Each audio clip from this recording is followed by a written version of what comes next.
is at the top of the deck. I'm getting from the grandmother here because it's the grandmother to the Queen of Swords. A grandmother could have, this could be a passed over grandmother here. Doesn't have to be, but something about this person giving you a download here is what I'm getting, or helping you bring something to light, or even speak your truth. Okay, somebody's going to jail. All right, I don't know if somebody tried to set somebody up here. That's what I'm getting. Like somebody got caught trying to blackmail somebody. That's what's going on here.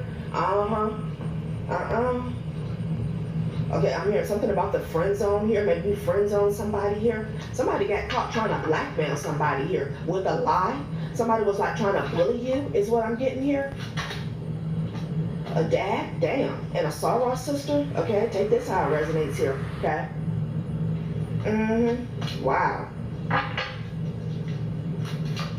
Thief is judging your stability here.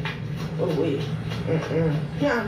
So I don't know if somebody had some type of protection here, or they were dealing with a secret society here, and a coven here. I feel like that protection has fell off here. Okay, it's backfiring here. All right. Again, it could have been a cancer. Could have been a cancer that was connected to an occult or a coven here. All right. What is this? A landlord, maintenance man here. Somebody was doing too much in your energy here, okay? I'm getting like a couple and family members who are working against you. You know, we have this card out here. You against the world, chosen, family, ex-lovers, friends, associates, acquaintances, link up to any in some form or fashion here. So there's definitely a roll call is what I'm getting, okay? A couple. A niece, a cousin, an aunt, and an uncle here. Okay, a couple, a niece, a cousin, an aunt, and an uncle here. Okay. Thief is judging your stability here. Yeah. So I don't know if somebody had some type of protection here, or they were dealing with a secret society here, and a coven here. I feel like that protection has fell off here. Okay. Wow. Child, everybody's involved. It's way too many people here. Something is really messy, okay? Local, okay? A nephew or male cousin here. Somebody could be local, obviously, here, okay? But something about a nephew or a male cousin. Everybody's involved. It's way too many people here. Something is really messy. But something about a nephew or a male cousin. A local is behind that here. So I don't know, maybe this person, lives near you here, okay? In your town, in your city, in your neighborhood here, all right?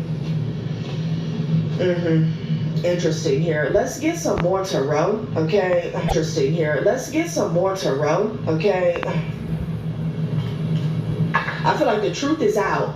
Like somebody is able to connect the dots in regards to how people linked up, okay, to come against one person, all right?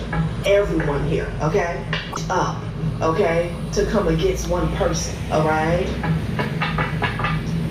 And there's something about this couple that's really blowing the top off of, you know, Pandora's box for everyone here, okay? I feel like there's a situation here with this conflict of interest here, okay?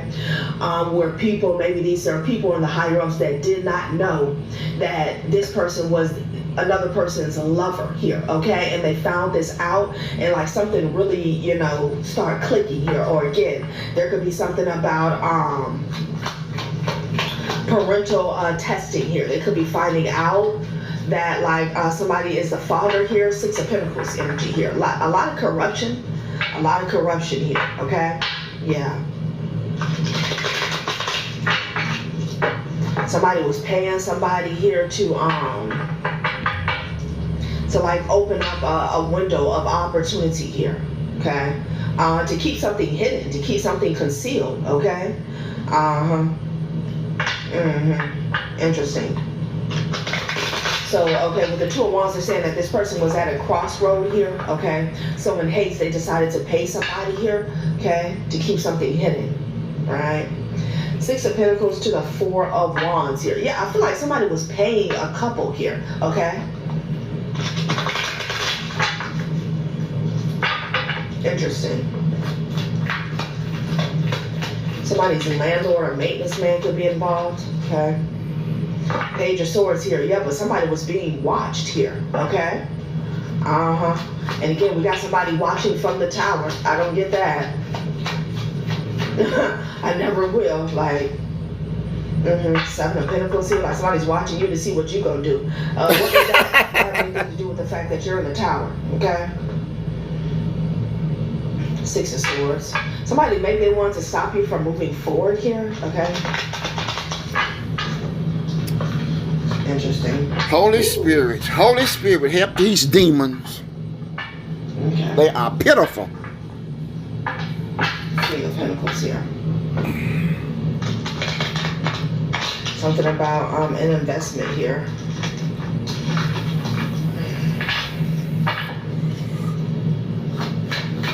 Dumbass fools. Yeah. I tried to tell the damn fools. In the reverse. They wouldn't listen. So this could be a situation where a couple, two people are throwing each other under the bus, or there's been some type of breakdown when it comes to a relationship here, okay?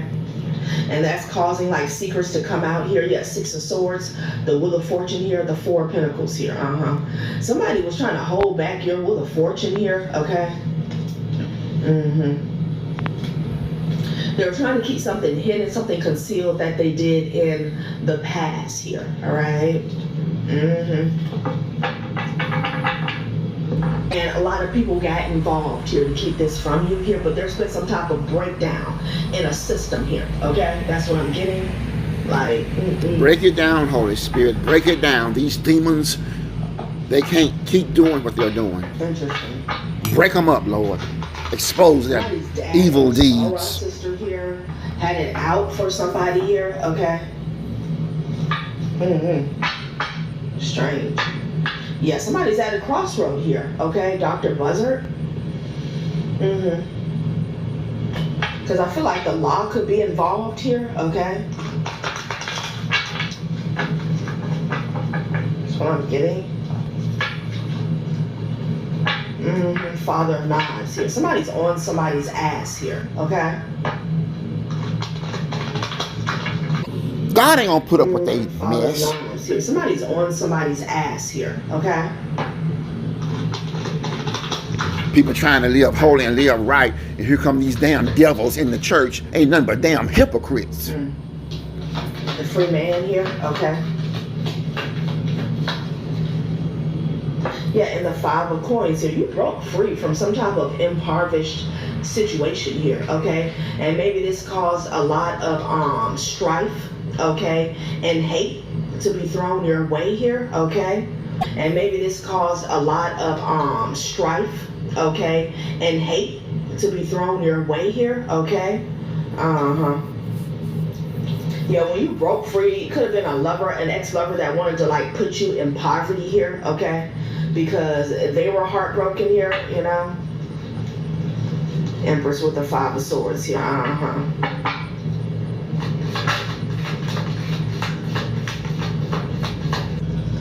Empress with the Five of Swords here,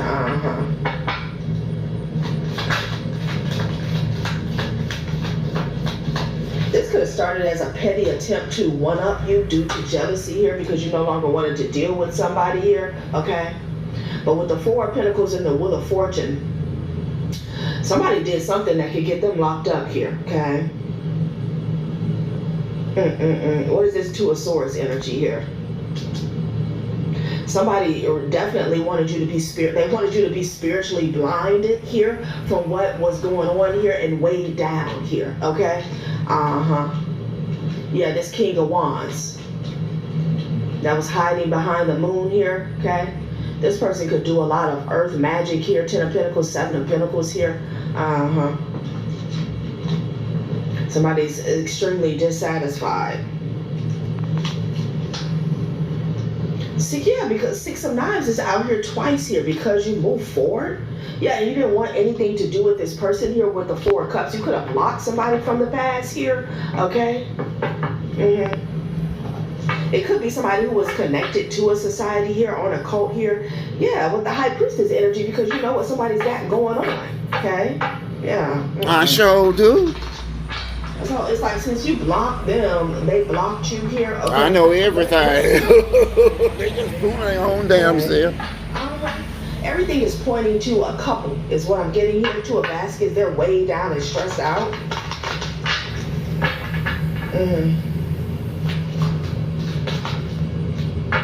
Yeah, child. Somebody in this occult secret society is talking shit here, okay? Could be a whole bunch of folks here, okay? They're lying and spying and shit, okay? They're impulsive. They're church demons. They're pissed off. Yeah. They're pissed off. Something could have involved money or finances here. I want to get some more information about. They have church for money. They don't care about no spirit. They just put on and act like they filled with the Holy Ghost and just, and then just put on a show. Cover up man and clean up women. I feel like somebody wanted to get you in trouble here because the Six of Swords keeps popping out. Something about you keep escaping. Yeah, from the free man to the Six of Knives here. Like somebody really tried to hold you up, okay, with some foolishness here. It's like they were caught up in something and they tried to, get you involved here. I feel like somebody doesn't like the fact that you're free, okay? Yes, I'm free, baby. You the one bound. I tried to get you free, but you're too damn dumb to know how to get free because you're too damn stupid. You're too much of a crook. Family member here, Like they're caught up in all types of shit here. Somebody could have got involved with the karmic here, and like they're way down, Ooh. Sound like you sold your soul to the devil. Right. Okay, somebody can have a nephew or a male cousin that's a Scorpio. Interesting. Yeah, something about a crooked lawyer. What was this about?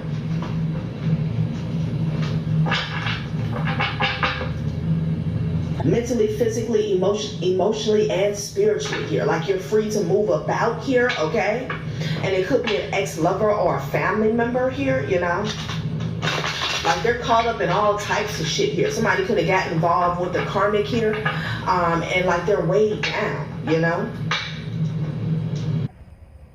They are jealous of you, but God will give you double. They talked about you. They tried to block you. They smiled in your face, but plotted behind your back. And all of it, every ounce of hate, every jealous whisper, was meant to shake your confidence and stop your purpose.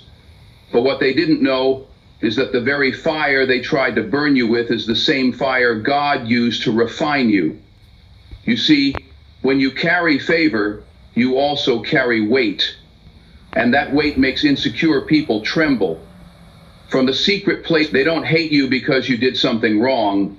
They hate you because you're doing something right.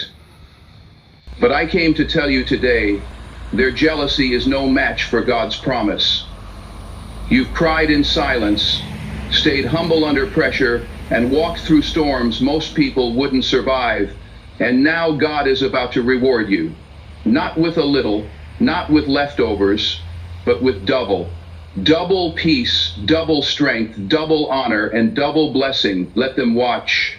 Because what God's about to do in your life, no enemy can stop, no lie can block, and no jealousy can cancel. Their jealousy is not your burden, it's their broken mirror. You don't have to carry the weight of their envy. You don't have to explain why you shine. You were born to rise, and some people just can't handle the altitude. Their jealousy, that's not a reflection of your wrong. It's a reflection of their own brokenness. You are not responsible for how others react to your blessings. You are not the villain in their story just because you refuse to stay small. What they see in you is what they lack in themselves. Your confidence reminds them of their fear. Your consistency threatens their excuses. And your favor, it rattles the cages of their comfort zones. That's not your fault. That's their mirror cracking under the pressure of truth. See, when people don't know how to build their own light, they'll try to blow out yours. They'll twist your victories into arrogance. They'll label your joy as fake, They'll mock your drive and call your growth too much. But it's not too much. You've simply outgrown where they settled, and that makes them uncomfortable. Your progress reminds them of their passivity. Your elevation forces them to see the ceilings they created for themselves. And when people refuse to change, they resent those who do. So instead of celebrating your journey, they criticize it, not because you're doing anything wrong, but because you're doing something they wouldn't dare. But here's the truth. You are not responsible for making others comfortable with your calling. That's not your job. You weren't put on this earth to tiptoe around insecurity. You were created to walk boldly in purpose. And yes, that kind of courage comes at a cost. The higher you rise, the more the air changes. Fewer people can breathe where God is taking you. Not everyone can survive the pressure of your altitude. So don't feel guilty when people fall away. Don't mourn the loss of those who couldn't clap for you. Some people were only assigned to your past. They were never equipped to handle your future. Their jealousy isn't your burden. It's their broken mirror. And that mirror doesn't reflect who you are. It reflects who they're afraid to become. They're not mad at you. They're mad at themselves for staying in the same place while you kept moving. That's why they talk. That's why they gossip. That's why they smile through gritted teeth when you win. They see your strength, but it convicts their weakness. They hear your name, but it echoes in the hallways of their unfulfilled potential. And instead of confronting that, they attack you. Why? Because it's easier to blame you than to face the truth about themselves. But hear me. You don't owe anyone a smaller version of yourself to make them feel secure. You don't need to water down your success just to fit in with people who never wanted you to grow. That's not humility. That's self-sabotage, and you've come too far for that. God didn't bring you through sleepless nights, silent tears, and lonely battles just for you to dim your light for people who would rather see you stuck. No. God blessed you to stand out, not blend in. He anointed you to break generational curses, not carry dead weight. So walk tall. Let them whisper. Let them judge. Let them misunderstand. Their words can't touch your destiny. Their opinions don't stop your assignment. What they think doesn't change what God has spoken over your life. If anything, their jealousy is confirmation that you're on the right path, because no one throws stones at what isn't shining. No one talks about the fruitless. The very fact that they can't stop watching you means there's something about you they can't ignore. And listen, jealousy has a sound. It sounds like sarcasm in the room when you speak. It sounds like silence when you win. It sounds like celebration when you fall. And you've heard that sound too many times. But from now on, recognize it for what it is, a mirror that's cracked and can't handle your reflection. And that mirror, it's not your responsibility to fix. Let them deal with it. Let them wrestle with their own demons. You've got a purpose to fulfill. You've got a destiny to walk out. Don't internalize their projections. Don't shrink because they can't grow. Instead, rise higher. Shine. The world is longing to see the light, crying, waiting in the night to see the morning star shine, shine, shine. You are the children of light. You have to shine through the night, through the night. Shine. The world is longing to see the light, crying, waiting in the night to see the morning star shine.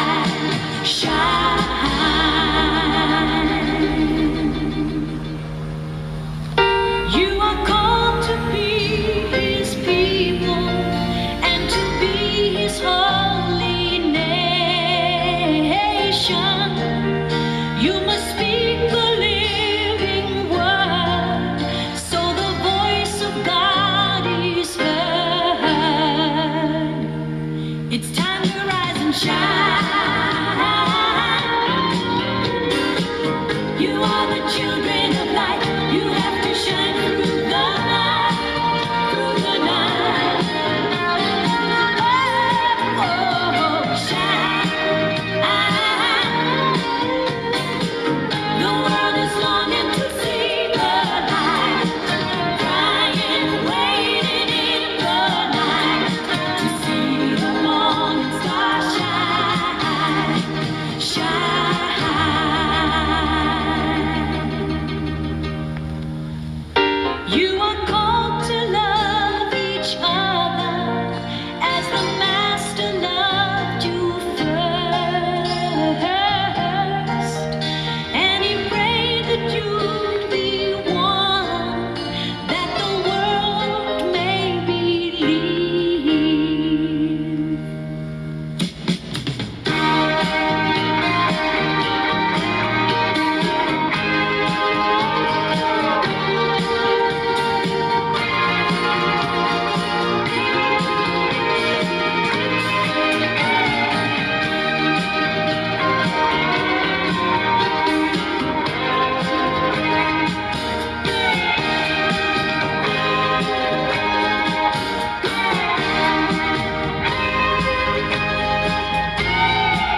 It's what they tell the children. Children, stop, look and listen, don't run away.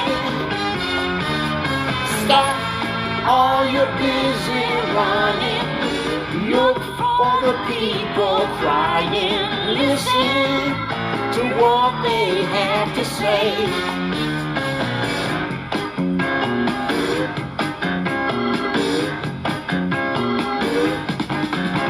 You're so busy worrying about the things that are going wrong.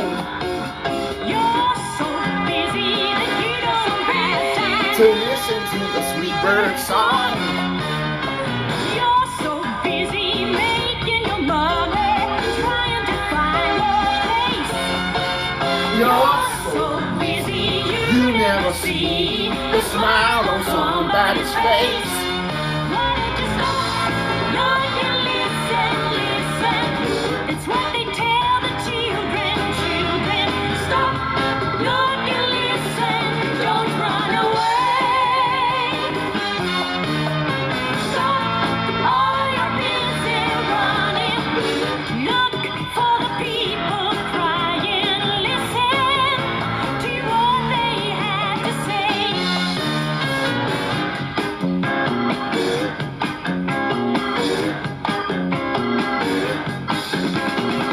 You gotta stop And and look look around. around you and listen to what people say. You gotta stop being surrounded. You know that you're running away. You gotta stop and look around you And listen to what people say. You gotta stop being surrounded. You know that you're running away. Glad to have you along. Hope you will join in the conversation today, 18 minutes before 9 o'clock. Let me tell you about the folks at Southbound Sandwich World. I hope your mother's going well. Doing great, doing great. I tell you what, we got a beat to eat. But I was going to tell you, a couple of buddies of mine work. They own J.E. Long's Sons Grading, and Mr. John Long. You know, I worked with Anky and Scotty, and part time doing mechanic work and stuff. And his grandson Brandon Long's taking over Sand and Stone, but. I remember Mr. John Long, they would ask, Anky and Scotty would ask him, said, Pop, why don't you buy a pickup truck with air conditioning on it? He said, said, that'll just spoil y'all. Yeah. But you run a heavy equipment out there in the heat all day long, He had a point to get across because, it's, you get used to that air conditioning, you don't want to sit out there in the heat. And the last caller you had yesterday, he made the best point of anything, is all of us are getting old and we just think the heat's worse than it used to be. That's right. Yeah. Well, and the thing is, have you ever ridden in out in the field plowing with a old Ford tractor or one of the McCormick's or whatever you're driving out there, and it's hot and the tractor's hot and you're out there. Now they have air-conditioned and heated tractors. This is the beats anything I've ever seen.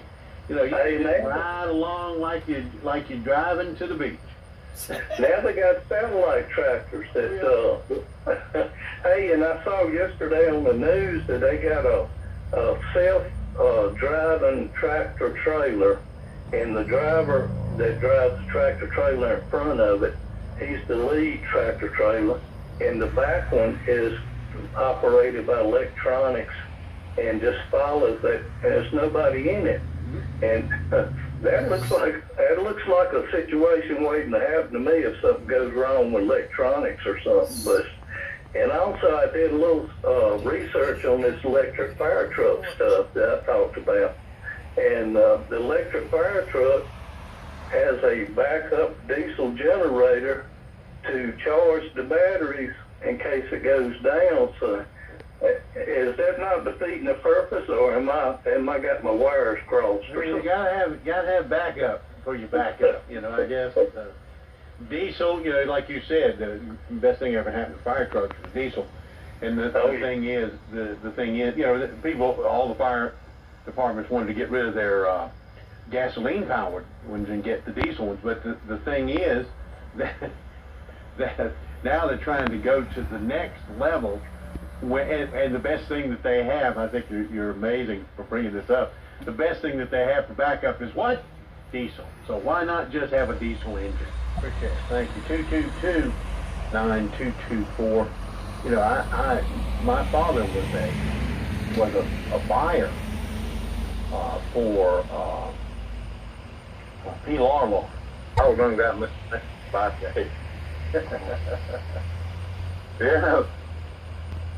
Right, one of the hardest things that I ever done, you come off of 119 there. I remember every time that I think about Hall, I think about this.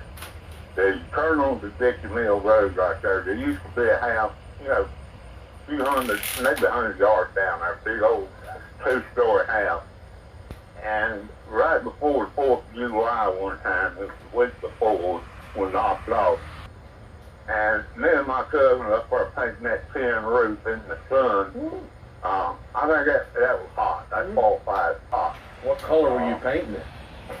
Oh, they paint them different colors back in. They paint the tin, the tin roof.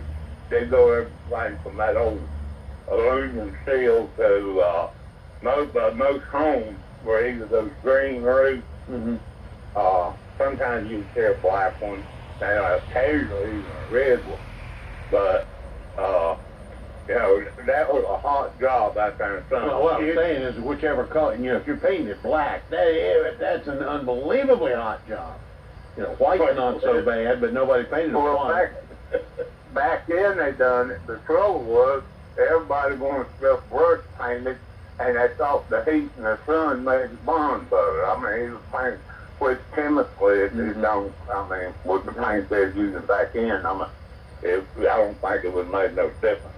The doggone that was hot. Every time I like to buy heat, I think about that big old 2-story house up there off Dixie Mill Road.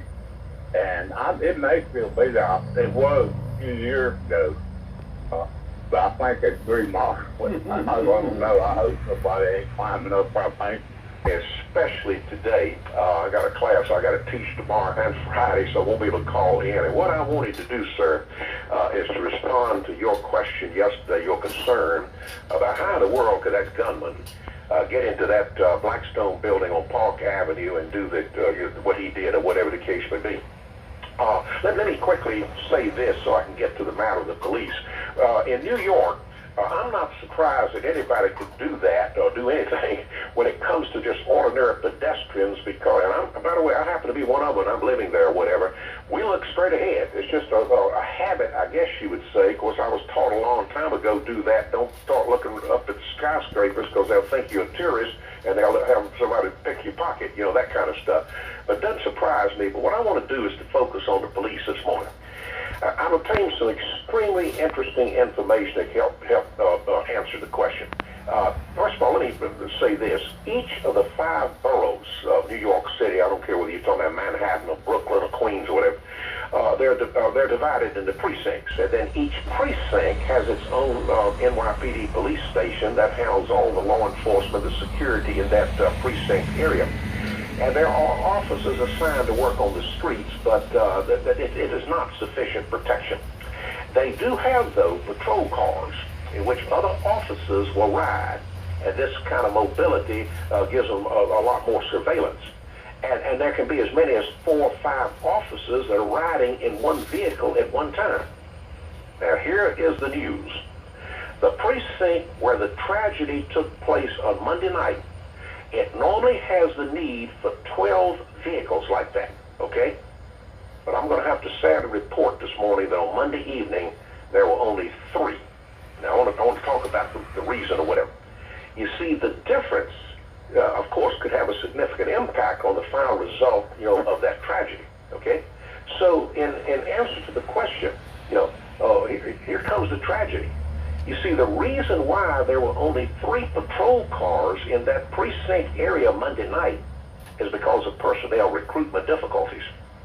they, like law enforcement agencies across this entire country, are having extreme difficulty recruiting individuals to serve as police officers. And in addition, many already on the police force are also leaving, and you know, especially when they see so many of their comrades being killed when on duty.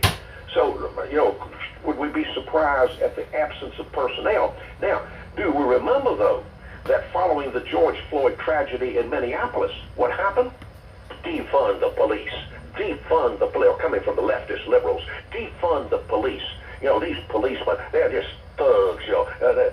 They'll hurt you, and especially they'll hurt black folks. And in other words, you know, take one brush and just broadly paint all the police officers because of what one individual did to George Floyd.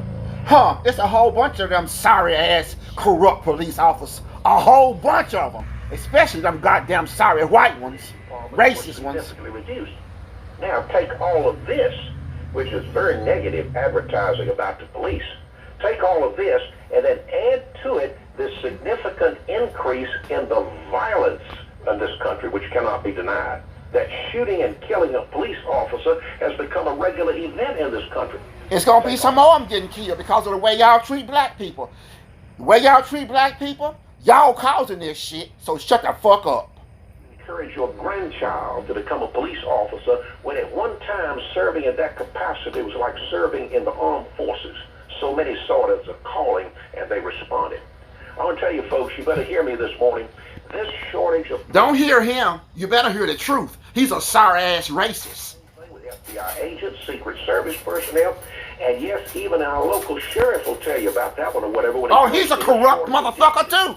He's a corrupt, sorry bitch. You want a son or daughter to serve as an ICE agent who's rounding up illegal immigrants and then have people throw rocks at them and try to turn over their cars. So there's gonna be some more of that. Of why the police may very well not be in a position to respond quickly to a situation such as the one in Manhattan on Monday night. And see, in such a large city like New York, the security can be enhanced by just having officers on the street, you know. But rest assured that there are many on the streets. But patrol cars are must. And sadly, there were only 3 in that precinct on Monday night. I just hope and pray that those of us who respect our police officers will never forget what Jesus Christ has said when he said, greater is no man. What did the Joint European Slave Union ship say, motherfucker? That includes our military personnel. Not only does this message pertain to the police, but again, the firemen, medical personnel, EMTs, all of these. And as for those who ridicule the police, I have a message this morning. I have a Christian partner, Sue Ann Aguirre, who lives in Memphis, and when I'm out there them evil-ass Christians, Uplift or whatever, I'm with her. She feeds the homeless. And some years ago, Sue Ann was diagnosed with cancer. At that time, she was working in a local police department as a dispatcher. And the police officers with whom she worked would gather around her and would touch her and pray for her. And because of their prayers and divine intervention, God healed Sue Ann. So I would speak to those who want to talk about defund the police and this kind of stuff and damn the police. I'd like to ask them, do you want to talk about these as being thugs that help Sue Ann? And then take it one step further, Mr. Harriet. They even collected money before she retired last year. They took a secret collection of money and, would you believe, presented her with a brand new automobile just before she died. Before she retired, as a retirement gift. And these police haters want to turn around and damn those. They're the same ones that damn Donald Trump. They're going to do the same thing to the police. We sure is. But we sure do damn that goddamn Donald Trump. Had better thank God for our law enforcement personnel for their willingness to protect us through laying down their lives with it. And this is what I hate. I hate to leave the audience with this, but let me tell you right now, this is a stark warning. If recruitment continues to drop, the lack of having enough officers will encourage those like the one who took those lives on Monday night thinking that they might escape. And when this continues, we may find ourselves one of these days standing at our front door with a gun trying to protect our families and property. And don't think for 1 second it cannot happen, because we are already on the road to that kind of catastrophe. All you got to do is just tune in each day. I pray to God another situation won't happen today. We'll talk to you on Monday morning. God bless you, sir. Thank you. Appreciate it. Thank you. 222-9224. Security guard sitting at a desk and shot her. Now, I would have thought that if you're a security guard, you would have noticed somebody walking in the front door. Well, let me tell you something. God is going to blind your eyes to a whole bunch of stuff you thought should have happened, because y'all are evil. And you know what's going to happen. A whole bunch of stuff going to pass by you, and you're going to be shut down just like you did us when you came over to Africa on the joint European slave union ship that you called Jesus. You know, y'all some corrupt people. And then all this stuff is happening to y'all now. It's supposed to happen because of what y'all did to us. You see, Jim, what goes around comes back around again. In other words, Jim, you reap what you sow. Morning, you're on Talk One. Good morning. Hey, I enjoy everything that's going on, but I want to run this by you. This is not about bad times or how smart we think we are. What I remember, and I'm in that age group, late 70s, 80s, I remember the great old days, 100 degrees at the service station on a Saturday morning, and we're talking about where we're going. Are we going to Staley's Lake or Lloyd's or the Jug House? One guy asked where the best looking girls are. And then someone says, let's put the top down, turn the car record player on, and go check them all out. Yes, great times. Now I see these guys that are left, and I'm sure not making fun, but I see them at the funeral visitations, at the dermatologist, waiting in the waiting room at the doctor's office. Yes, the times were great. I've been accused of living in the past. Weather hasn't changed, in my opinion, but I just looked in the mirror. Wow, I have changed. I'll talk to you later, buddy. Have a big day. All right. All of us got a little weather, didn't we? A lifetime spent running around outside and mowing, and I had to, my deal was from 1978 through 93 or 4. You know, I was riding my jet ski out on Lake Hyco, and I mean, I was out in the sun all the time. And, you know, I rode a jet ski that required some effort to keep it afloat. It was one of the stand-up models, which they moved away from those and got to the ones where you just sit down on them and you don't have to learn how to ride it. You just sit down on it and turn the throttle and go. I got snowed in at my parents' house when I was working in Roxborough. It was just they had snow everywhere. I couldn't get my vehicle out. So I had to miss a few radio programs in Roxborough. The guy that I bought the radio station from, he was mad at me because he said, "You should have thought about that before you went down there."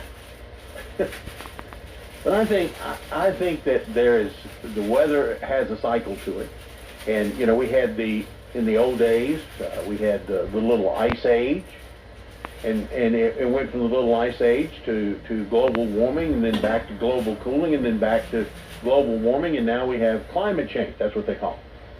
So it's a cycle that goes on, and sometimes it's hot, sometimes it's cold. I think our problem is that we don't deal with it as well as we used to, because we're so used to the air conditioning and the good air conditioning and good heat that we have. So it doesn't really, you know, our bodies aren't used to having to be outside and that stuff. I like to watch that. There's a show on television called Below Zero. I love that show. It's just, you know, they're doing so many outdoor things. Talking about snow. Now, when we were children, it snowed here in Alamance County a lot, and it was deep snow. I mean, really big snow. No, we don't have those snows anymore. We haven't had that, since the 70s. 1959. They're 1223 Vaughn Road in Burlington. Now you can call them 336-228-8274. Talk with Drew or the other nice people that they've got there at Alamance Fifth. Good morning. Yes, sir. I want to say about the weather, whatever you believe, whether it was hotter now when you was a kid or colder, whatever you believe, you're right. Everyone has their own experience, and you can't argue with another man that he didn't experience that. Whatever you believe, you're right. And you can argue all day, but you're never going to agree. Charlie, I find you to be a fascinating human being. I really do. You're exactly right. And you can have these long conversations about it, but what you believe is what you believe. And it seems simple, but it's very profound. And I think you're exactly right. I really do. And I was listening to Jim, our New York City expert. I've lived in New York City, not for just a couple of days a year, but for years, consecutive years. And you don't find, on rare occasion, that you're going to see 5 police officers riding in a car. For what reason? Unless there's something specific happening. They don't ride around.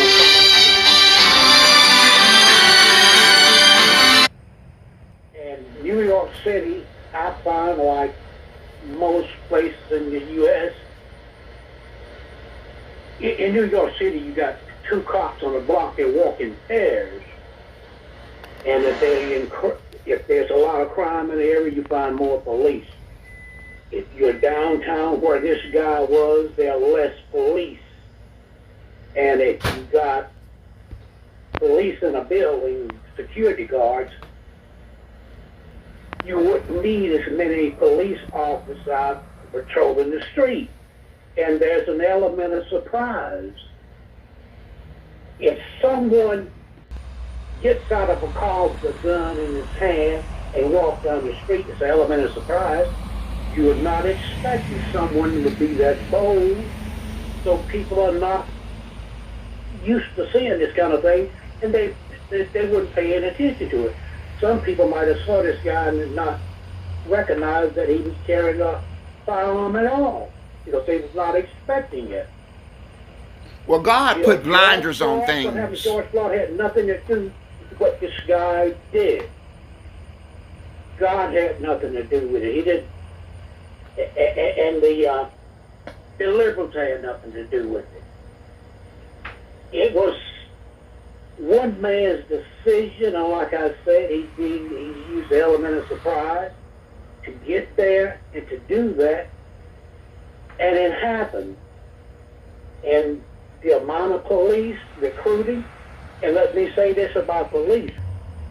Police are responsible for their own reputation. Recruitment is not down because of the liberals and defund the police. The recruitment is down because police have a bad reputation, and the reason they are getting killed is because they do a lot of killing themselves. Exactly. They're killing innocent people.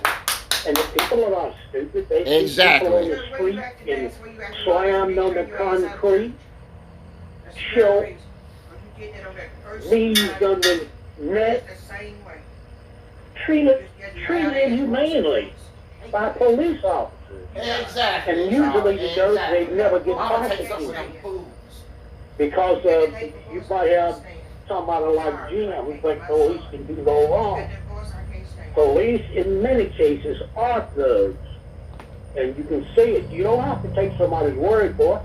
You can see how they slam people on the ground. You see how people get on the ground before you even know before you know anything, get on the ground. And we talk about the hot weather.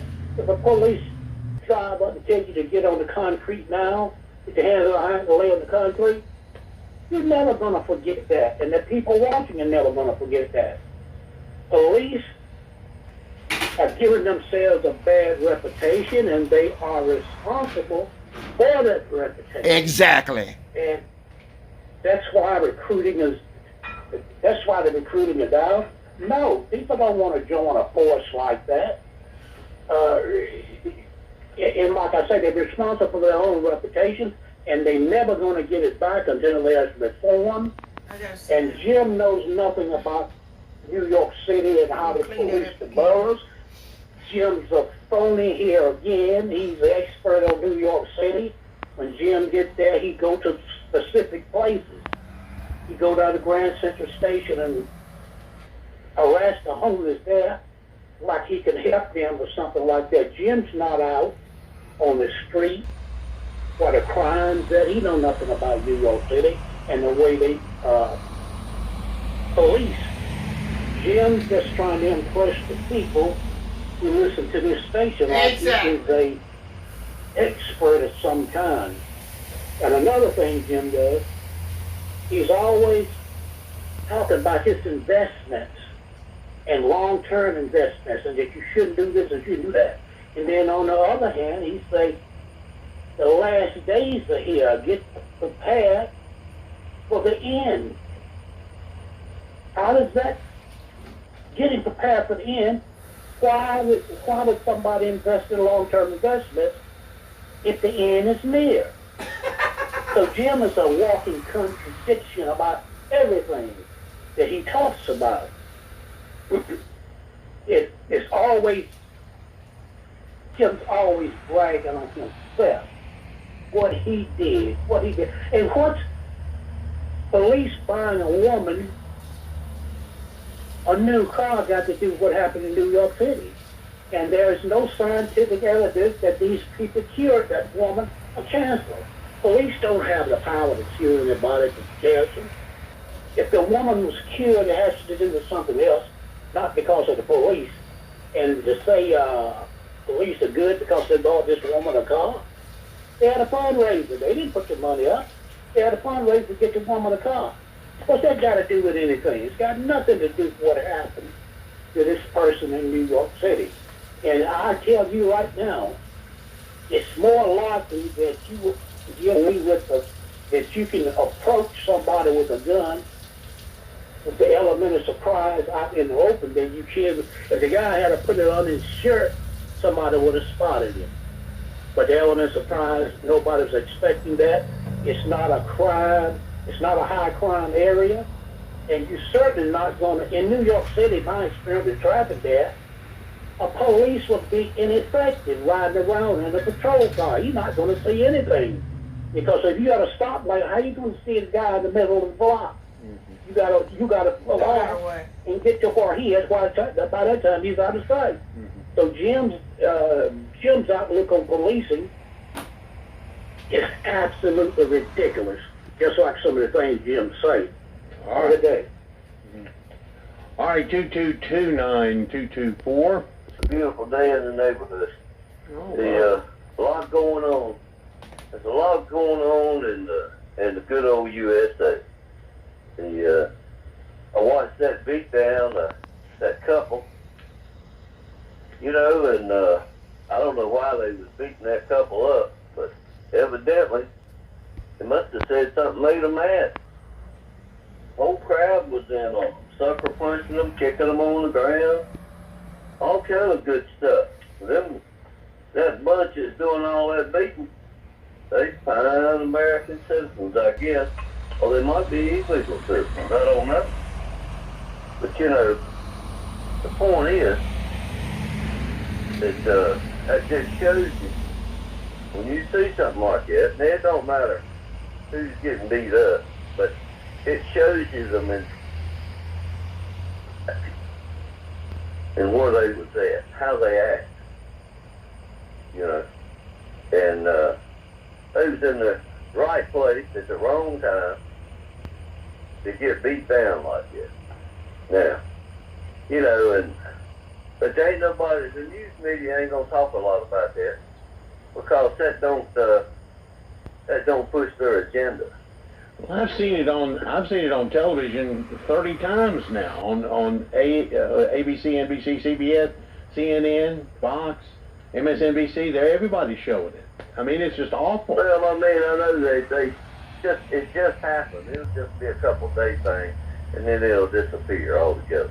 That's kind of like the Maui fires, out there in California. How all this stuff got burnt down, looked like it was picked and choosed, and you know, if it looks like a duck and walks like a duck, it usually quacks like a duck. You know, and the American people, they're not stupid. And it don't matter who they are, they're not stupid. And even the ones that ain't Americans ain't stupid. They got a little common sense about them. They know how to get what they want when they want it.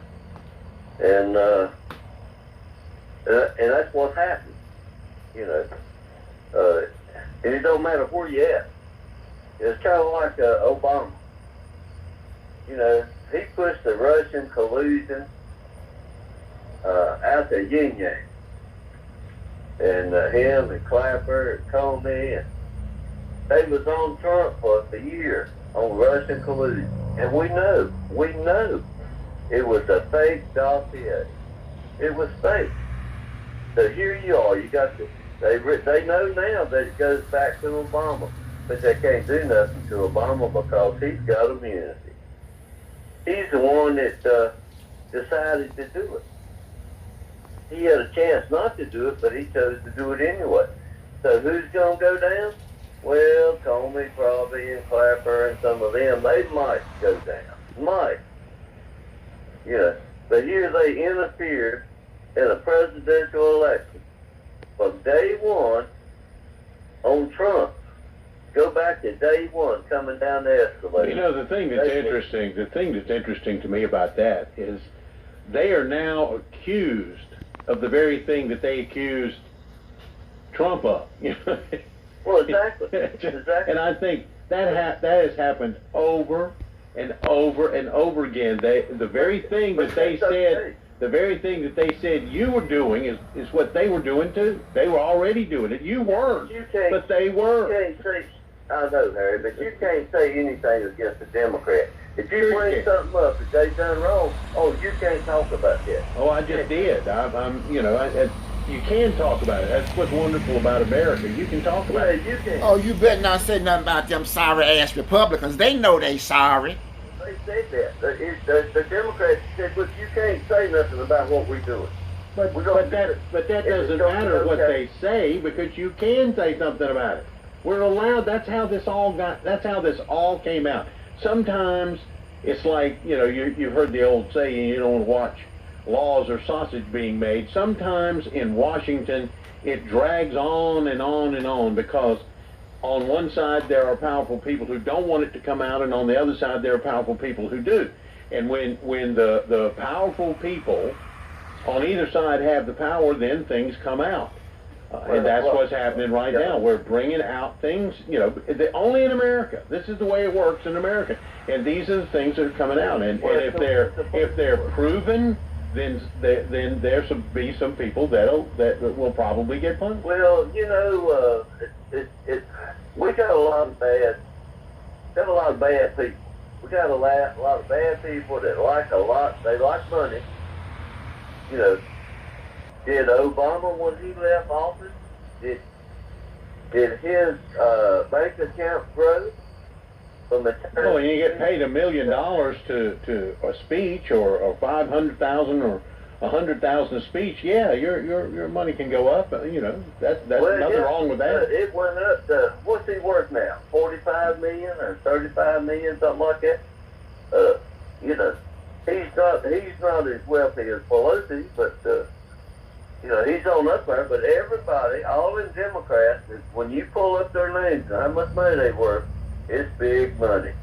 Now, I'd like to have 25 million somewhere just laying around. I could just get a little cash out, ride high on the horse for a while. Barack Obama's net worth is estimated at $70 million. $70 million. Mm-hmm.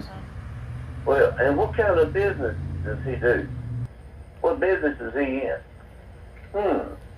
After the presidency, what business is he in? Well, that's kind of like... Well, some of his... Okay, you got to be fair. You can't be unfair. He wrote two very popular books, and when he became the president, those books started selling more, and so a great amount of his wealth is due to those two books that he wrote that are still selling. Obama is probably one of the worst. He is one of the worst presidents ever in the United States. You know, the Bushes helped raise Obama. See, this was planned way back for him being in the position he was in. But they didn't get to do what they wanted to do. Now, you know, is anybody going to go to jail for what went on? All this collusion and lying? Well, we'll have to see. And I can't answer that. The answer to that is usually no. Most of the time, you know, people don't go to jail. But every now and then they do. You know, they've sent some people. The Democrats have sent a bunch of Republicans to jail. If Harry tells a lie to the tax guy, he might end up paying a big fine and liable to go to jail for lying to the tax man. Yeah. Now, those people above the tax man are not any better than we are. Well, I agree with that, but the difficulty is, as you get more into politics, it's a whole lot harder to prove, and you got to prove it. You can't just say somebody's guilty, you got to prove it. Look, I appreciate it. Thank you. Enjoyed the conversation. Yeah. Take care. 222-9224. Let me tell you about occasions. Lois invites you to come on by. She's so sweet. She's a wonderful lady. I love going by there at occasions. Their buffet lunches are incredible every Tuesday through Friday from 11:30 a.m. until 2. I used to eat there a whole lot more. And I walked in there one day after I hadn't been there in a while, and Lois said to me, well, where have you been? And I said, I have gained 15 pounds. My doctor's all mad at me because I'm eating down here all the time. And so the food is just so good. It's just wonderful. Hey, why don't you just leave the United States? Just leave it. All this crap he's talking about. I'm just going to Charlie Kirk you. That's just all this is. Charlie, 55% of the murders are in this country are made by 12 or 13% of the population. 55% of the murders. Okay? So I'm sick of this, Harry, and I know you're sick of it. I mean, you know, this race mess has got to stop. I mean, look, the New York thing yesterday, the guy's walking down Park Avenue, this picture of him with the M4 in his hand, in his arm. Okay, he walks in, he goes and, you know, and he shoots, and then they got one security guard in there, unarmed security guard. NFL officers are in there, Blackstone's in there. Okay, and he what he came for was, and they've already said why he went to do what he did. And the reason he came because he played high school football, and he evidently had some head injuries, and he had degenerative brain disease. And what he was doing, he was going in there to shoot somebody in the NFL office, or anybody that was in the NFL office. But he got on the wrong elevator. And then he says that the reason that he shot he tells why he killed himself like he did. He shot himself in the chest because he wanted the brain to be studied. I mean, you know, this is just crazy. I mean, this stuff happens. But, I mean, you know, he had degenerative brain disease. He felt like he was football fault. So he was going to get back at whoever, you know, because he was hurt in football. You know, I mean, this is look, who wants to be a cop? I mean, you know, they've got them so scared that they can't proactively police anymore. You pull a 80-year-old woman in the middle of the day, and you got to have 3 cars there for running a stop sign or running 10 mile an hour speed limit. I mean, we paying them out the roof to try to get somebody to do it. And in New York City, I mean, they're short so many officers. Of course, don't be a shock when I say, I mean, New York City police officers don't make as much as Burlington police officers make. That's sad, but that's the case. But, you know, I don't even know how they do it and live in New York, you know, because it's so expensive. But the whole thing is that I never hear Charlie or Michael call about how many 25 murders have happened in Southside Chicago this past weekend? This is every weekend, Harry. How many murders happened in Harlem this big weekend? Or bad areas, the Bronx, wherever. I mean, we don't ever hear anything about that. We don't never hear anything about that. And now the racists are, who say we're racist, are on CNN because they got on TV yesterday and said, looking at this video, which you'd have to be blind, it's probably a white man. Well, it wasn't a white man. I mean, I don't care whether he's white or black or green or whatever. His brain was messed up. Okay? He's sick. And he did some sick things. He took a weapon in there with a 30-round magazine in it on automatic, and he killed a bunch of people. I mean, he didn't care who killed, he killed. You know, and I mean, this is every time you turn around. And you know, it doesn't matter if I'm a police officer and I'm in my car. The only way I'm ever going to approach this guy is I'm going to try to run him over. I'm not going to get out of that car with a pistol and try to fight a man with a 30-round automatic weapon. I mean, it's like taking a bite to a gunfight. You know, I'm going to get on my radio call for help, and we're going to do something. It's never been too late. He done got in. He done started shooting up these people. But, I mean, this is just, you know, everything's racist, Harry. Everything. I mean, they did the American Eagle clothing company put an ad, some ads out about blue jeans. And the lady that's modeling the blue jeans or wearing blue jeans, a beautiful white lady, blonde hair, blue eyes, all of a sudden says they're Nazi. Well, what are you going to do, Harry, when you try to sell a product? You don't put a 400-pound woman in there on a pair of feet? No. You're going to put somebody to model. I mean, and this is, I mean, now the whole community is saying boycott American Eagle. I mean, what are we doing here? I mean, I just don't understand this. It doesn't make any sense to me. Well, what's going on? There was a... What happened is y'all messed the whole world up, mister. Y'all messed the whole world up. Y'all kind of people. That's the way we're dealing with things. Everything is the internet. These people that are talking about this woman in the jeans are on the internet. And we have a society that is social media when actually the world that we live in is real honest to goodness everyday people, and common sense needs to prevail. When you're on the internet, common sense is not available in many instances, and that's where the problem is. Everybody's glued to it. You know, and I know everybody's not glued to it. There's some idiots that are talking about it, and it gets a lot of play in the press. But it's a minuscule number of people that care one way or the other about that. It's not a bunch of people compared to the 360 million people there are in the United States. It's a very small number of people that care anything about that.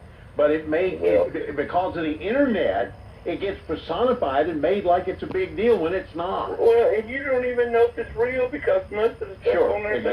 Exactly. You never know. It could be AI. Yeah, that girl that called her a Nazi could have been made up by AI. Absolutely. And you got to worry about stuff like that. All right, appreciate it. Can I say one more thing? Absolutely, you can. Absolutely, you can. All right, motorcycle man ain't gonna like this. I got my tax bill yesterday from the county, and I want you to guess what my tax bill is, Harry. Motorcycle man will get mad. $244. For what? I mean, what was the $244 for? Well, it's an error on there. They left the house off. Oh, okay. 240. And I'm trying to figure out how do you leave the house off. I called the registered deeds office and I said, man, how? Don't you send over when somebody buys a new home don't you send over to the tax department that no, we don't communicate with them. All we worried about the dirt. So I'm happy to. I called the tax department and they're researching to see if they can find out if it was a computer glitch. But that's $5,000 in taxes. I mean, come on, how bad is? I mean, no wonder we keep raising taxes. I just told her. I mean, of all Beth Thompson, I called her and told her. She started laughing. She said, "Oh my God, of all people to make this mistake, oh, Barry, Well, maybe they put your house on mine, because mine is too high, way too high. Yeah, they lost his house. They don't know where his house is. That sounds like Alamance County fools. Now, they dumb as I hell. would have done the same thing. There are a lot of people that wouldn't do anything. They would just let that go. You know, would they have figured? This is the question that I have when I hear something like that. Would they have figured out that they had lost this guy's house on their own? That means what I'm asking was, suppose he just paid the tax. They sent him a bill, $200, pays the tax. Are they going to figure out that that they left something off the bill? Are they going to do it on their own? So if you don't tell them, that means there are people. Think about this. If they did it to him, they can do it to hundreds of people. Yes, indeed. Are there hundreds of people who got a bill for $250 when they should have gotten a bill for $2,000? That begs the question, are there other mistakes that are being made where the people don't call the tax department and then all of a sudden they get to pay a price for a tax that's not theirs? I'll bet there is. I mean, if they made one mistake, sure they can make more. 222-9224, glad to have you along. Hope you will give us a call. If you don't watch behind Alamance County, they will cheat the fuck out of you. Because we had that problem at the trailer park, and we had it here. You heard us talking about him on Top Line. You're listening to WBAG, Burlington Graham. Don't let the name fool you. You can improve your vehicle's performance by entrusting custom exhaust work to Willow Tree Muffler and On Top Line. It's Harry. Young man, how are you? And What in the heck is it going on with you? and where have you been? I haven't heard from you enough. I know. You need to tell me what's going on. I mean, I just miss it when you just leave me in the lurch. I wish I did. I wish I knew. If I had your hand, I'd throw mine in. There you go. Hey, look, I'm gonna say something that's gonna be really controversial. Am I going to have to bleep you? Well, you put your hand on the button, okay? But you have said this, and I'm just reiterating what you've already said a couple of times on this program. And then I'm going in reference to Charlie's theory of police beating people, police killing people, police doing this. I'm going to say it, and you said it, I know, a handful of times because I heard you. If you do what they tell you to do, then 99% of the time, it's going to come out in your favor. 99% of the time. If you do not do what they ask you to do, I don't care what it is, whether it's get out of your car, whether it's put your hands up, put your hands behind your back, lay down on the ground. I don't care what it is. If you don't do what they tell you to do, 100% of the time, it ain't going to go the way you want it to go. So, and I just don't, I mean, and here's the controversial part. The George Floyd thing. If he gets in the car like they asked him to do, none of that stuff happens. He's still here today. He is,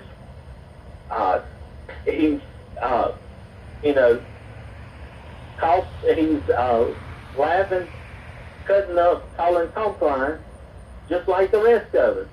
But if you don't do what they ask you to do, 100% of the time, it's not going to go your way, ever. And I don't understand why people can't understand that. For instance, there's a story now, and it's going on social media, and it's been on the news a couple of times, to where this guy is in his car, police walks up to his car, and he starts yelling, I want your supervisor, I want your supervisor, and they ask him, roll your window down, roll your window down, roll your window down, I want your supervisor, I want your supervisor, I want your supervisor, call your supervisor. And the whole time he's moving around, reaching, so what do? They bust the window out of his car. They drag him out, handcuff him. I just don't understand why people can't understand. You said it on this show, I know, at least a handful of times. Do what they ask you to do. Y'all white people are different than us. Y'all are roach brain, pig brain people. Y'all don't have good sense, okay? If you do what they ask you to do, 100%. That's a damn lie. That's a damn lie. You can just say that shit. Well, I think you're absolutely correct. 99%. I'm sure you do. The problem you is, racist just like in the he cases is. that we're talking, Y'all some sorry people. Conversation about this. Yeah. Because you're a damn lie on that. We're talking about the 99%. We're talking about the 1%. And what happens is, if you are truly, and just think about this. This is one of those things that you have to think about, because you have to put yourself in someone else's position. And if you They can't do that. Believe. Y'all white people have had it easy all y'all damn life. Y'all don't know what it is. To what we have here to go through. You don't have no damn clue. To your life. Then that's when you get people doing those things like you say. Now, police are trained to deal with that. Now, you just described a situation. Well, I know the police here is the pastor, and he was corrupt as hell, and he's a damn policeman and a pastor, and corrupt. The nice part is being over, broke out the window, and dragged you out of the car. That's one of the things that they're trained to do. But the training has to be before, when it starts and before it gets to that point.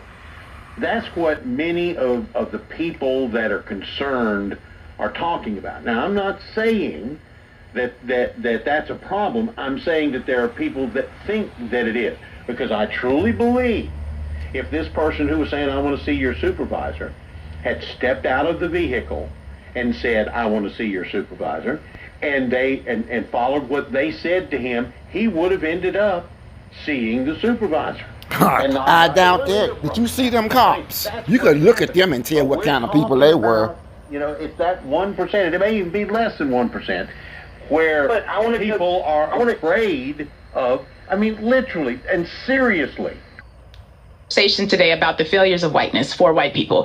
Oftentimes when we're talking about these things, we're talking about the ways in which systemic racism has been designed to basically screw us up as black people. But we also got to be clear about the fact that systemic racism is doing a really good job at screwing up white people in ways that make it difficult for them to sort of understand how to navigate, how to move forward, because they are so rooted in some concepts that we really got to unpack. And so I want to provide a bit of a history lesson today, and then we're going to be taking your calls in the second hour of the show at 866-801-8255. But first, we have to lay some foundations, because when I look at what's happening in Kerr County and the floodwaters and the reports coming out of Kerr County, where we had over 100 people dead, where there's still many, many missing, it has been an absolute devastating reality. And my heart absolutely goes out to these people who have been navigating this reality. But I realize that we also have to do a little bit of historical analysis to understand how it is that we got here. So we're going to do that today, because y'all know I believe in the principle of Sankofa.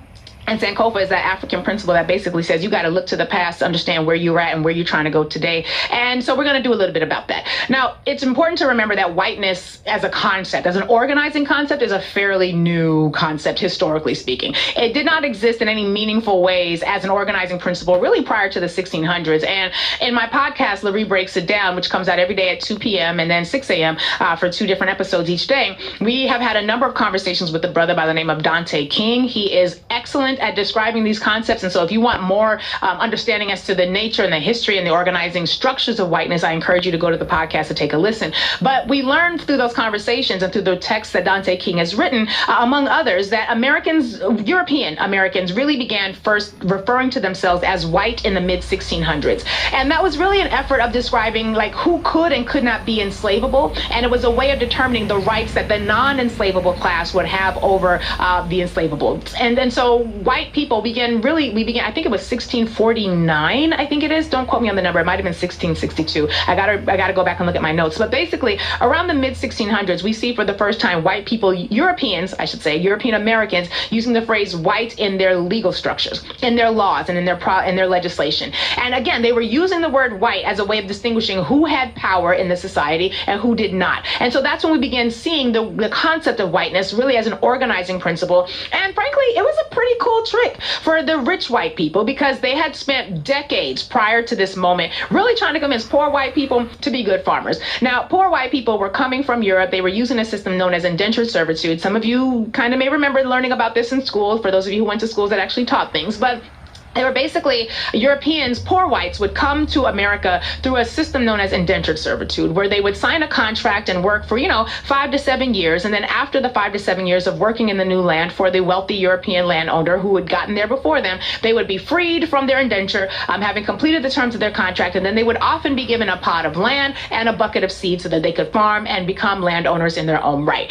Now, this was very promising for poor white people, even though the ship rides from Europe to the United States was absolutely devastating and terrible. Now, it was nowhere near as devastating and terrible as the transatlantic slave trade, where traveling death camps and concentration ships were floating bodies across the water to be funneled into the enslavement system. But for European Americans, it was pretty bad. Like the trip itself was awful. But you got to consider that this was a time when Europe was a germ-infested, disease-prone, non-soap having wasteland of filth, where like rats and the poor were essentially competing for food, and in an effort to avoid catching the bubonic plague, which is wiping out Europeans by the tens of thousands. And in addition to being poor, there were a whole lot of criminals in European jails who were being kicked out of jails. Racism is not just a buzzword.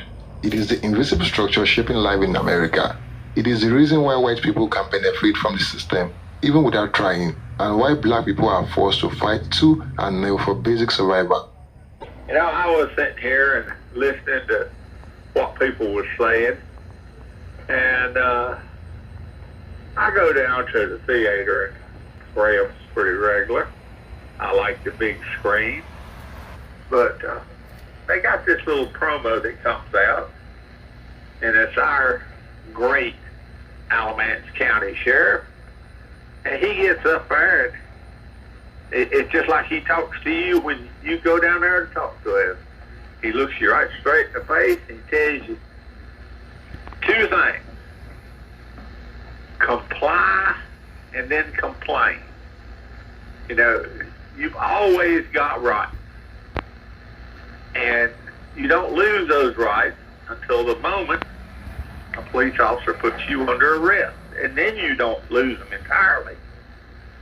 But he says, if you think you've been stopped for any reason other than a legal reason, you come down there to the sheriff's department. He'll talk to you.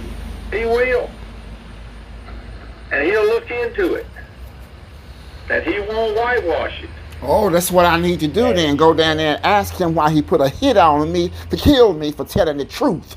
I want to know the reason for that. Doing it just because you think you're persecuted because of what you've looked at on TV and not what you personally experienced. I personally experienced this, sir. That don't hold water. Y'all tried to kill me here in Alamance County because y'all don't want the real truth out. And I put it down in my book as play acting because you're in front of a camera. You know, I think you're right. But one of the things that's always been funny to me is people will complain. You know, all my life, I'm 75, and I've dozens and dozens of people have complained to me, friends of mine, my family members. They're all mad because someone gave them a speeding ticket. They're all mad.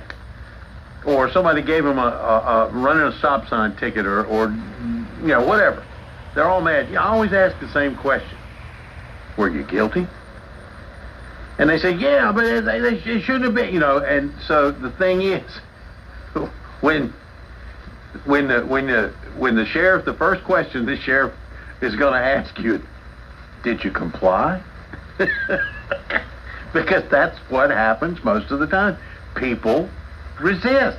Once you resist, then all bets are off. You cannot resist. You have to comply.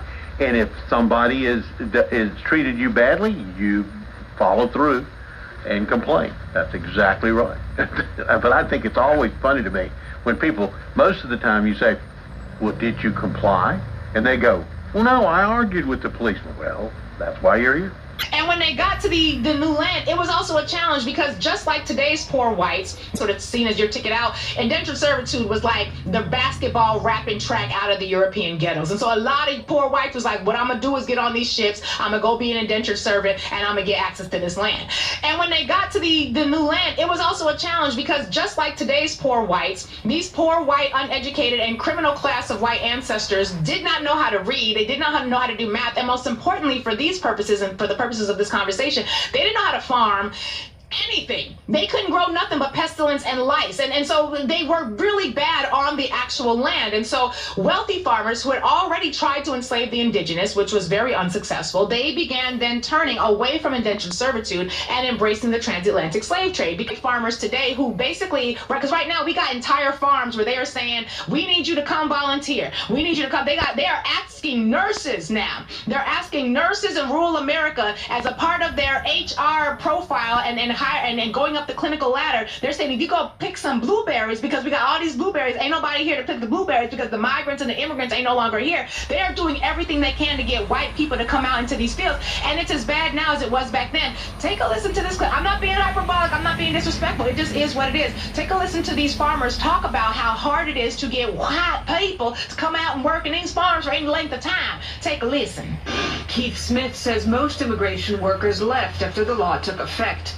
So this potato farmer hired Americans. Problem is, he says, most show up late, work slower, and are ready to head home after lunch.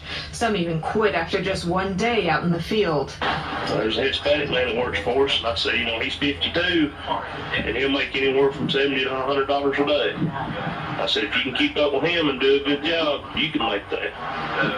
But they're not physically in shape to do it, and, you know, probably not mentally tough enough to do it some of it. No, white people can't work in the fields like we did. They can't take that. They have to lay in the sun at the beach. That's where they get their sun, laying out with tan oil, trying to look like us, and then deny us. And, you know, probably not mentally tough enough to do it some of it. Ooh, I'm sorry. Just when you think I'm being rude. He said they're not physically in shape enough to do it and probably not mentally enough in shape to do it either. Which means that the poor whites who were trying to be a part of the indentured servitude reality during the enslavement era are the ancestors of the poor whites today who are just terribly unsuited for actual hard work, either physically or mentally. I didn't say it, the white farmer said it. It's just a quote. I'm just telling you what the man said. It was challenging for white wealthy farmers to rely on poor whites in any meaningful way. Africans, however, were agricultural geniuses. They came not from a land of pestilence and non-hygienic lack of soap. They came from a land where, like, one, having invented soap and hygiene, having created agricultural genius such that there was a thriving continent. I mean, you had already people like Mansa Musa who had traveled the width of Africa with so much gold and excess resources because he was coming from land of such plenty coming out of Mali that he basically disrupted the economy for years because he poured so much excess into it. So when you're talking about who's capable, who's qualified, and who's not? Well then, darling, it's pretty easy to understand how we are in the situation that we are today. However, white landowners realized that poor white people were a drain on the pockets. The indentured servitude system was lacking in favor, and they turned wholly to embrace the ability to buy an enslaved African, which you could own for life, as opposed to these little terribly non-farming ass white people who did not know anything and who came here with a lot of ignorance and pestilence and germs. So white landowners realized that poor white people were a drain on the pockets. The indentured servitude system was lacking in favor, and they turned wholly to embrace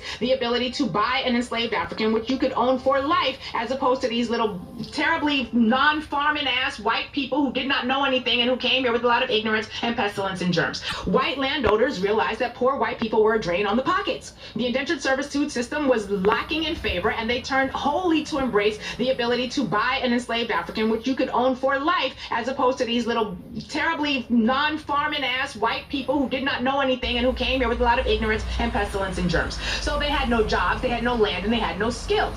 And so how do you then, if you are a wealthy white, how do you then invest in a system of free labor where you're going to be able to go out and buy any African that you want and then keep these poor whites from organizing against you?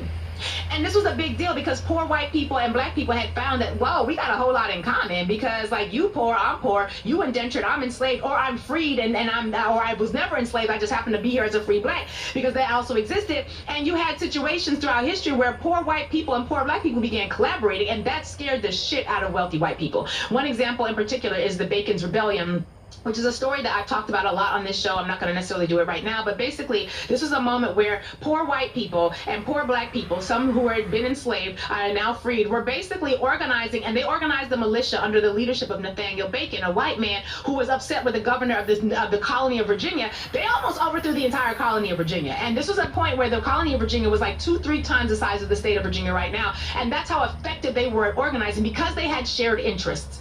We can talk about the particulars of what they were actually fighting for. Bacon's Rebellion. It wasn't necessarily wholly or just, because it put them as poor whites and blacks in opposition to the indigenous. That's a story for another day. The point is this: poor white people and poor black people working together scared these folks shitless, because they almost won. They almost won. And so that's when white wealthy farmers began really investing not just in legislation, but in rules that were designed to keep poor white people and black people apart. And it was very important, because the reality was, if you had poor white people and black people collaborating, it was going to cause a whole lot of problems for the wealthy whites. And we are going to, at a point, get to where I'm talking about how this is related to what happened in Kerr County. Just stick with me for a minute, because this is where we see the roots of fiscal conservatism. Let's pause here. After enslavement, right, we had this period known as Reconstruction. Reconstruction was a period from roughly 1865 to 1877, like 12 years of integration 1.0. This was a period where, kind of like how we have integration right now, we had like 60 good years of integration from 1964 until 2025. When Donald Trump came into office and destroyed it. But basically, and not that it was doing everything it was supposed to do anyway, but basically, integration 1.0 was a period known as Reconstruction. This was a time when the Confederate states had been kicked, they had left the Union, so they no longer had voting rights. And so if they were coming back into the Union, they had to rewrite their constitutions. During this time period, black people who were granted voting rights by the 15th Amendment were able to basically outnumber white people when it came to leadership in electoral positions. So you had in states like South Carolina, states like Mississippi, where black people were able to, because they were the only ones who could vote, because the white people who had been a part of the Confederacy were treasons. They were no longer citizens. They were not allowed to vote. And so black people were not just working to save themselves, but they were also putting together systems that were going to help class connections. And so this wonderful article out of Dissent magazine talks about the fact that this was a really powerful time. It's called The Austerity Politics of White Supremacy, out of Dissent magazine. And they talk about the fact that in the South, after the Civil War,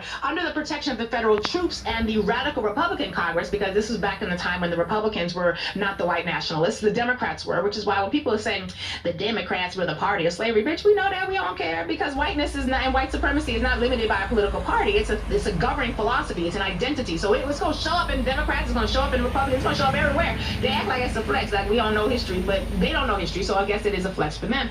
Basically, in the South, after the Civil War, black people who were electing themselves to office, into the houses of Congress, into the state and local and federal positions that were available to them as elected officials, they were basically also coalescing with poor white allies from the North and from the South's poor regions. They were doing things like using their political power to raise taxes so that they could fund systems that were going to benefit everybody, like public school, like public school, which did not exist because one thing wealthy white people were not trying to do was educate the poor white people. Black people coming into office during Reconstruction, black people did that. And basically they worked with poor white people to essentially create systems that were going to allow the poor, regardless of their race, to be able to access something close to the American dream. All across the South, this was pissing wealthy white people the fuck off. They could not stand it because it was like, wait a minute, we've invested so much in this notion of whiteness. How dare you act like you're going to collaborate with the N-words?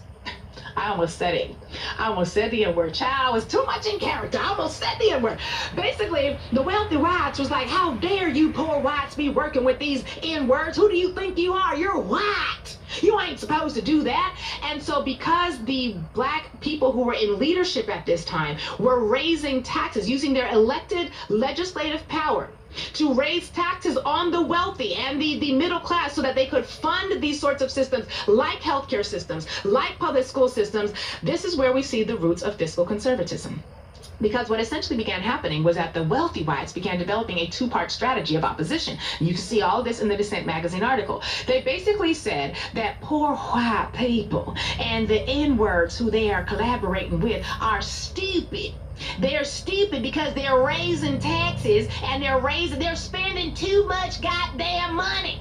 They're not fiscally conservative. And so when wealthy white people saw that poor white people and poor black people were using this newfound political power to fix bridges, to fix roads, to provide for schools, to create and cultivate healthcare systems, they basically identified that sort of taxing and spending as ignorant black people shit. And that if you were really a white person who was in alignment with white identity, you were going to be one of the people who were a fiscal conservative. Because one thing we cannot do is put taxes on the people who can afford to pay the taxes to pay for the people who can't. That's communism. This is before communism became a real fear in the society. So basically, the people who were in opposition to Integration 1.0 painted themselves as respectable whites who were fiscally conservative. And that means we don't spend money on needless things for society. If you need something from society, you are obviously not a successful white, because a successful white can meet their own goddamn needs. They don't need anything from society. They can have private schools. They can have tutors to come to their house. They don't need a societal safety net. And so the roots of fiscal conservatism really are in the roots of destroying Reconstruction, which is in the roots of birthing Jim Crow. And that gets us to Kerr County, Texas. I know y'all thought it was going to take me longer to get there, but here we are. Or some of you thought I'd get there quicker, whatever. Just follow along. Essentially, what was happening after Reconstruction is they would have these conventions known as taxpayer conventions, a sense of pride in fighting against taxes, a sense of racial pride that says only the Negroes, only the N-words want to tax and spend. Only the people who are in line with those N-words who really should be enslaved on our plantation, they're the ones who want to tax and spend. So anyone who is in alignment with this idea that we will use taxes across the broader population to support resources and a social safety net, you're an N-word lover.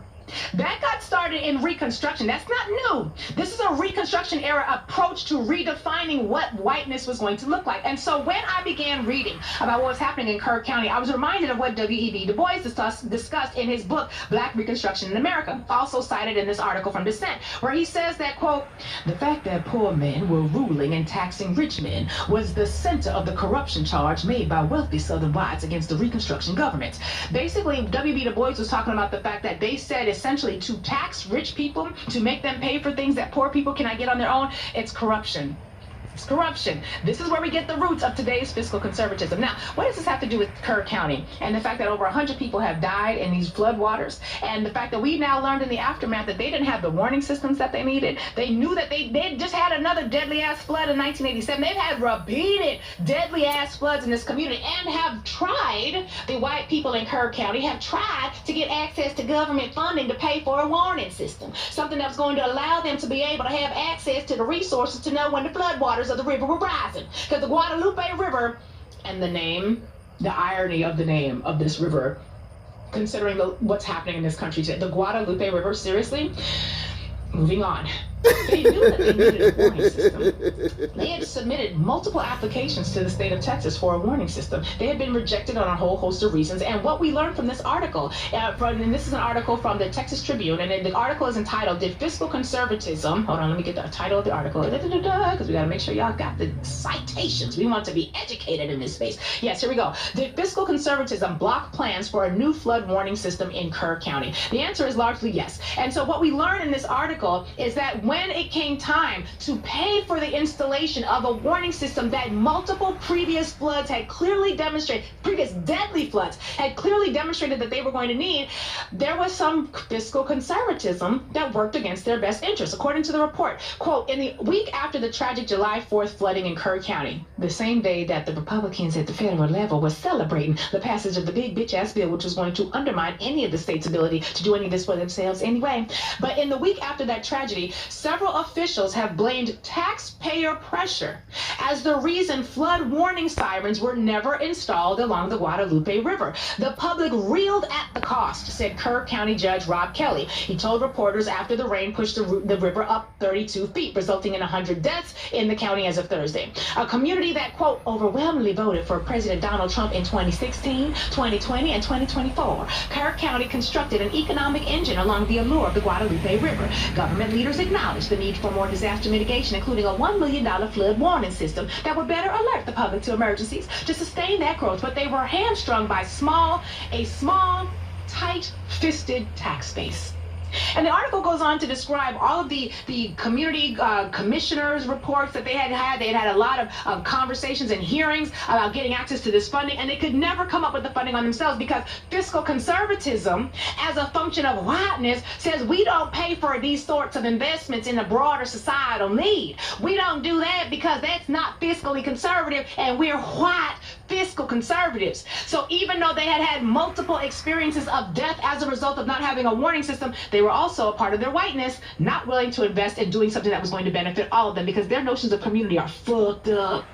They ain't got no NIA. The collective, we're in Kwanzaa, we understand NIA, the collective vocation is the development and the restoration of our people. They don't have that. They have selfish, rugged individualism. And so for years they were trying to get this warning system in place, and yet, when President Joseph Robinette Biden came into office and the Democrats passed the American Rescue Plan, Kerr County in 2021 didn't get the $970,000 grant that they had requested before. They didn't get the $1 million grant that they had requested multiple times. They got offered a $10.2 million windfall. $10.2 million windfall from the American Rescue Plan that Congress had passed that same year. Corpus Christi got $15 million, and they got their money to rehabilitate and replace their aging stormwater infrastructure. Waco County, they got $868,000. They got an absolute $10.2 million windfall from the American Rescue Plan. And what was so interesting to me was that we had these people who then, upon hearing that they were getting access to this money, who had asked and requested that they were going to get the ability to be able to invest in their warning system because they had so many people die before. They didn't want the money because it came from the Democrats. They didn't want the money because it came from Joseph Biden and the Democrats, but they didn't want to give the money back because they were told that if they give the money back, the money was going to go to the Democrats. And so they went and they stood up in court. They had hearings about what to do with the $10.2 million fucking dollars that the Democrats was going to give to them so they could invest in this system that would have saved the lives of 27 little white girls who was from the Christian community. And they stood up in this hearing. Amina, do we have the clip of the hearing? Y'all listen to this. I was trying to find the video so you could see it. I can't find it. Just take a listen to the conversations that these people had as they testified about what they did not want to use the money for. Take a listen. We do not want more of Biden's mandates attached to keeping Biden's money. But these people are communists. They hate America. They're teaching it in our schools. They're invading the border as we speak. I don't think we should take any money from the federal government because they can't be trusted. Now, we don't need these funds here. We've done just fine. And we'll get by without them. But you spend this money, You're signing a contract with the devil, and the devil's in the White House. If you vote to keep Biden's money, I hold you personally responsible and personally liable. The Biden regime has proven to be tyrannical and anti-American. There is no part of this administration that is the good of America or Americans at heart. We want no part in anything coming down from the federal government. This is Texas, and Texans can take care of Texas. And I don't believe Well, you can bury those 100 people then. I don't trust our federal government. I don't think that they're truthful with us. And in these days and these times or whatever, we can't afford to make a mistake. Person after person after person testified that they didn't want this money because it came from the greedy Democrats. Now remind yourselves that the greedy Democrats are now the N-word lovers in the political reality, right? Because one of the reasons that the Democratic Party gets criticized is because they've got all the diversity and they try to have a big tent. And so they have been afflicted with the N-word lover approach to envisioning what government looks like. And you heard person after person after person in that video. And there are multiple of these now. There are multiple reports talking about how they needed the money, they needed the money, they needed the money until it was coming from the N-words. Until it was coming from the party of the N-word lovers. Then they didn't want that dirty money. They send it back to the Democrats to do what they want. Oh, wait, I'm sorry. That part's wrong. They didn't want to send the money back to the federal government because they were told by Senator John Cornyn, according to this report, who I believe is up for re-election soon. They were told by Senator John Cornyn that if they gave the money back, the money was going to go to the blue states. And they didn't want that because that would mean the blue states would be able to take that evil Biden money and spend it on what they wanted to spend it to, probably some woke DEI or some other form of justice for the blacks. And they didn't want that because that would mean the blue states would be able to take that evil Biden money and spend it on what they wanted to spend it to, probably some woke DEI or some other form of justice for the blacks. So they kept the money. They kept the money. They didn't, however, use it to fund their flood warning system.